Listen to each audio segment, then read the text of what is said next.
ಕಳುಹಿಸುವುದೋಲೆಯನು ಪಾರ್ಥನ ಬಲುಹಿನೋಲೆಯನರಿವುದಾತನ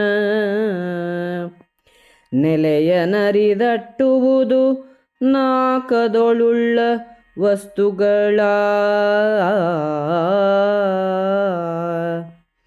ಹಲವು ಮಾತೇನೆಂದು ನಾರದ ತಿಳುಹಿದೊಡೆ ಸುರನಾಥ ದೂತರ ಕಳುಹಿ ಕರೆಸಲು ಬಂದ ಖಚರ ಪ್ರಜಂಘನೆಂಬುವನು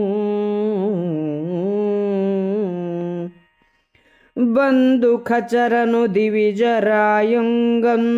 ಮೈಯಿಕ್ಕಿದನು ಭಯದಲ್ಲಿ ನಿಂದು ಕರಗಳ ಮುಗಿದು ಬೆಸನೇನೆನಲು ನಸುನಗೋತ ಅಂಧಕಾಸುರ ಮಡಿಯ ದಿವಿಜರಿಗಂದಿ ನಿಂಭಯವಿಲ್ಲ ಕುಂತಿ ನಂದನನ ಭಯವಾಯ್ತು ಕರೆಸಿದೆನೆಂದನ ಮರೇಂದ್ರ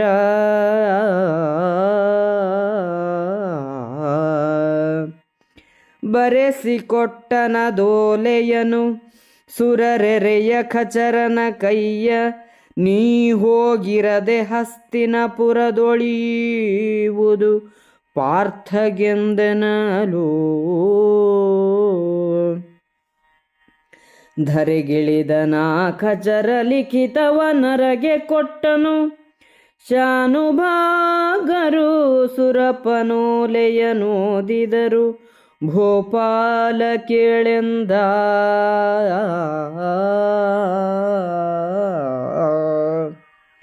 ಶ್ರೀಮದಮರಾಧೀಶವರ ನಿಸ್ಸೀಮ ರಿಪುಗಜ ಸಿಂಹ ಧನುಜರ ಧೂಮಕೇತು ಸುರೇಂದ್ರ ನಮ್ಮ ಕುಮಾರ ಪಾರ್ಥಂಗೆ ಪ್ರೇಮದಿಂ ಪ್ರತಿಲಿಖಿತವಿತ್ತನು ಕಾಮಿಸಿದ ವಸ್ತುಗಳ ನೀವೆವು ಭೂಮಿಗೆಯು ಸ್ವರ್ಗಕ್ಕೆ ಬಟ್ಟೆಯ ಮಾಡಬೇಕೆಂದ